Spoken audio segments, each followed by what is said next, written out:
आज की इस वीडियो में हम 4 ऐसी महत्वपूर्ण जानकारियों पर बात करेंगे जो केंद्रीय कर्मचारी, पेंशनर्स और पूर्व सैनिकों के लिए काफ़ी मायने रखती है। सबसे पहले बात करते हैं पुरानी पेंशन योजना यानी कि ओपीएस की।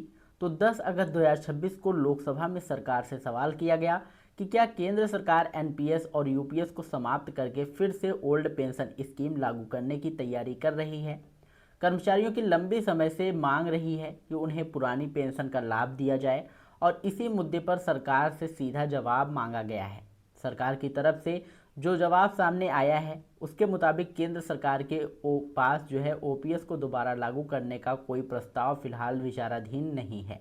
यानी केंद्र के स्तर पर अभी पुरानी पेंशन बहाल करने की कोई योजना सरकार ने नहीं बताई है। सरकार ने ओपीएस से जुड़े वित्तीय बोझ को एक महत्वपूर्ण कारण बताया है।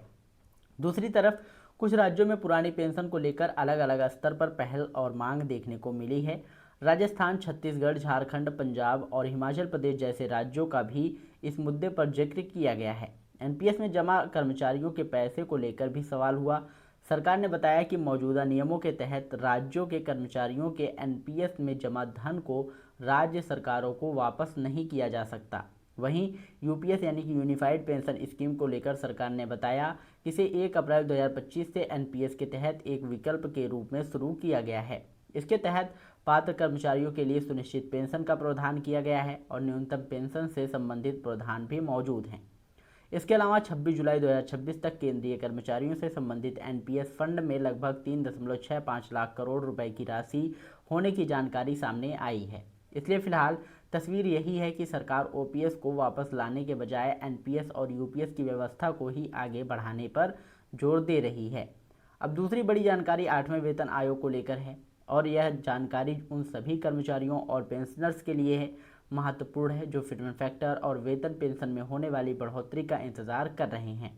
तो 10 अगस्त को लोकसभा में सरकार से पूछा गया कि 8वें वेतन आयोग के गठन के बाद अब तक कितनी बैठकें हुई हैं और आयोग की गतिविधियों के बारे में सरकार के पास क्या जानकारी है। तो सरकार की तरफ से जवाब दिया गया कि आयोग के लिए अपनी बैठकों और चर्चाओं की जानकारी सरकार को देना अनिवार्य नहीं है, इसलिए सरकार के पास आयोग की बैठकों का पूरा आंकड़ा उपलब्ध नहीं है। इसके साथ ही सांसदों ने यह भी पूछा कि 8वें वेतन आयोग में फिटमेंट फैक्टर कितना रखा जाएगा और वेतन संशोधन किस तारीख से लागू किया जाएगा। यहाँ भी सरकार ने कोई अंतिम आंकड़ा नहीं दिया। सरकार का कहना है कि 8वें वेतन आयोग ने अभी तक अपनी सिफारिशें सरकार को नहीं सौंपी हैं, इसलिए फिटमेंट फैक्टर और लागू होने की तारीख पर अंतिम फैसला अभी नहीं हुआ है। इसका मतलब यह है कि अभी सोशल मीडिया या अलग अलग माध्यमों से जो 2.57, 2.86, 3.00 या कोई दूसरा फिटमेंट फैक्टर बताया जा रहा है उसे आधिकारिक फैसला नहीं माना जा सकता। वास्तविक फिटमेंट फैक्टर क्या होगा, न्यूनतम वेतन कितना बढ़ेगा, पेंशन में कितनी बढ़ोतरी होगी और संशोधन किस तारीख से लागू होगा, इन सभी सवालों का अंतिम जवाब आयोग की रिपोर्ट और उसके बाद सरकार के फैसले से ही लिया जाएगा। इसलिए कर्मचारियों और पेंशनर्स को आधिकारिक घोषणा का इंतजार करना चाहिए। अब तीसरी जानकारी है ईसीएचएस कार्ड धारकों के लिए है। ईसीएचएस रीजनल सेंटर विशाखापट्टनम की ओर से 10 अगस्त 2026 को एक महत्वपूर्ण एडवाइजरी जारी की गई है। यह एडवाइजरी ईसीएचएस लाभार्थियों और इनपैनल्ड अस्पतालों दोनों से संबंधित है। इसमें अस्पतालों द्वारा ईसीएचएस स्मार्ट कार्ड को अपने पास रखने जाने की समस्या पर ध्यान दिलाया गया है। कुछ मामलों में इलाज के दौरान या मरीज के डिस्चार्ज के बाद अस्पताल ईसीएचएस स्मार्ट कार्ड अपने पास रख लेते हैं। नई एडवाइजरी में साफ किया गया है कि ईसीएचएस स्मार्ट कार्ड लाभार्थी की संपत्ति है और अस्पताल को मूल कार्ड अपने पास जमा करके रखने की अनुमति नहीं है। अस्पताल मरीज की जानकारी और कार्ड की सत्यता की जांच कर सकता है, लेकिन जांच पूरी होने के बाद मूल कार्ड लाभार्थी या उसके परिवार को वापस करना होगा। यहाँ तक कि मरीज को डिस्चार्ज होने के बाद भी अस्पताल द्वारा कार्ड को रोक कर रखना सही नहीं माना गया है। इसलिए अगर आप ईसीएचएस कार्ड धारक हैं और किसी इनपैनल्ड अस्पताल में इलाज कराने जा रहे हैं तो इस बात का विशेष ध्यान रखें कि आपका मूल स्मार्ट कार्ड अस्पताल में जमा ना हो। कार्ड को सत्यापन के लिए दिखाया जा सकता है, लेकिन अस्पताल द्वारा उसे अपने पास रोक कर रखना नियमों के अनुरूप नहीं है। अगर किसी अस्पताल में इस तरह की समस्या आती है तो संबंधित अधिकारियों के सामने शिकायत की जा सकती है।